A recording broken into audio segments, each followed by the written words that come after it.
Hola locos de los idiomas, me llamo Daniel y esta es mi serie de creación de conlangs gratis online y para hispanohablantes. En esta lección os quiero introducir en los principales conceptos que hay que tener en cuenta a la hora de crear una escritura real o una caligrafía propia para vuestro conlang o lenguaje inventado. Este tipo de escritura se caracteriza por tener un aspecto muy particular y muy personalizado, en tanto también es adecuado para vuestro nuevo lenguaje, ya que se adapta a las características tanto culturales como medioambientales o biológicas y fisionómicas también de los personajes o entidades que usan los lenguajes.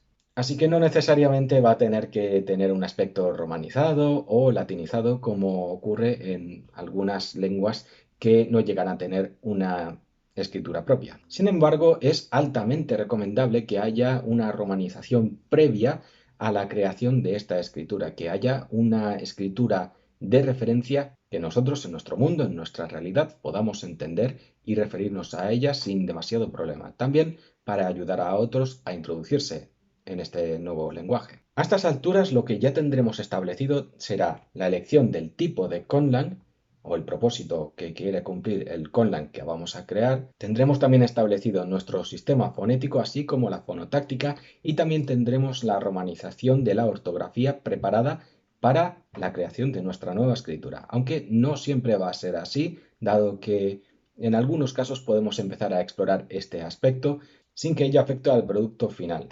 Podemos empezar a intentar hacer una caligrafía propia a modo de iteración artística. Pero si vamos a seguir el orden que debiéramos, como ya he referido antes, teniendo el tipo, el sistema fonético, la fonotáctica y la romanización o la ortografía, entonces vamos a tener que seguir el siguiente paso, que es la elección del medio de escritura. Y esto es bastante importante porque no todos los medios tienen las mismas características físicas, como por ejemplo no es lo mismo escribir en la arena, en piedra, en madera, en papel, en papiro, en vitelio, en hojas de palmera. Hay un montón de medios sobre los cuales la civilización ha dejado sus escrituras. Y por supuesto, a no ser que estemos rompiendo las reglas de la física y la química, pues seguramente vayamos a seguir las mismas reglas en nuestros mundos fantásticos. Y no solo hay que elegir el medio de base, sino el instrumento con el cual se va a realizar la escritura. La escritura se puede realizar con diferentes medios.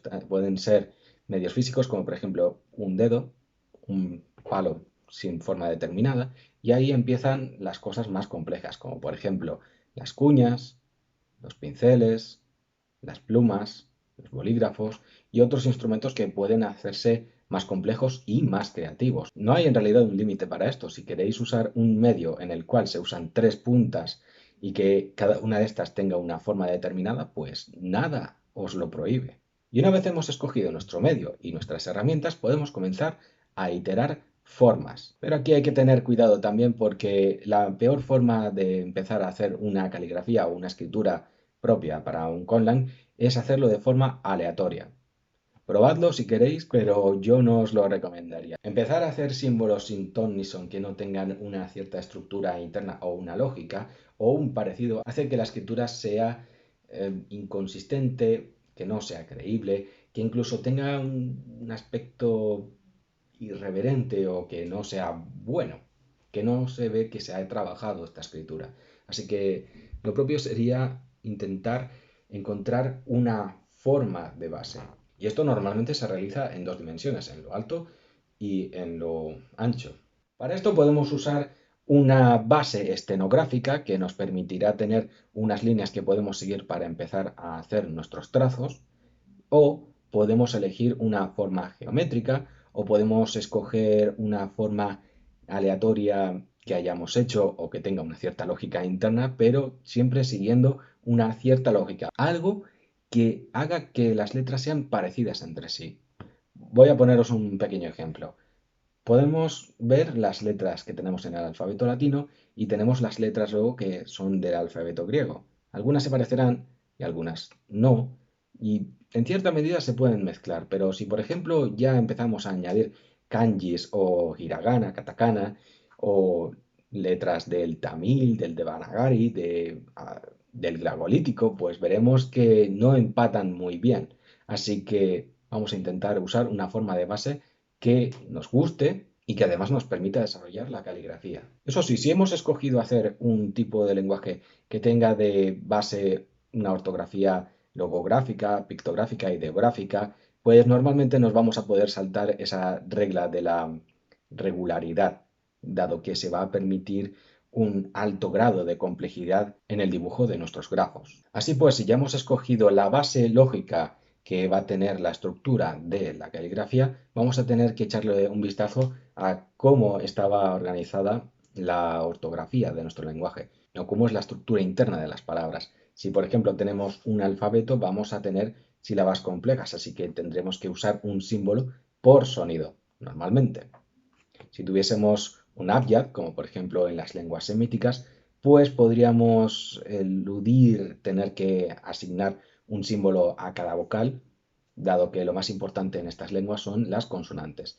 Las vocales ya podrían ser diacríticos, si son pocas. Si siguiésemos un patrón de silabario o de abúgida, pues podríamos usar sílabas sencillas y por tanto podríamos usar un sistema de asignación única a consonante y vocal, o un sistema mixto que permitiese tener una estructura para consonante seguido de algún tipo de alteración para indicar una vocal en concreto. Y por último, como he mencionado antes, si usásemos un sistema logográfico, pictográfico o ideográfico, pues lo propio sería hacer un sistema que permitiese diferenciar pequeños detalles que fuesen lo más claros posibles para no confundir símbolos entre sí. Además hay que tener en cuenta que los sistemas logográficos son los más antiguos y que pertenecen a un tipo de estructura analítica, en la cual el orden de las palabras es lo que prima, no pudiendo intercambiar elementos en posiciones sin alterar el significado final de la frase o de la oración. Que por cierto hay que tener en cuenta que estos sistemas fueron los primeros en surgir,